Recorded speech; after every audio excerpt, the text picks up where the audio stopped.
आया। चीर दूंगा, फाड़ दूंगा साले। लेकिन इधर एक कठपुतली चिड़िया डांस कर रही थी, तो ये डायरेक्टर बतख फोटो लेता है लेकिन ले ही नहीं पाता है क्योंकि वो पेड़ पर चढ़ जाता है। रुक जा। नहीं। तो ये भी उसके पीछे पीछे चढ़ने लगता है, लेकिन उस चिड़िया को चिंटू कंट्रोल कर रहा था। तभी ये हथौड़ा आगे कर देता है जिससे बतख का सिस्टम हिल जाता है और फिर उसके मुंह में सिगार के नाम पर पटाखा डाल देता है।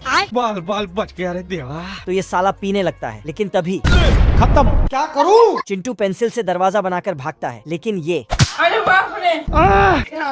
अंत में बतख ही पगला जाता है। मैं पागल हूँ।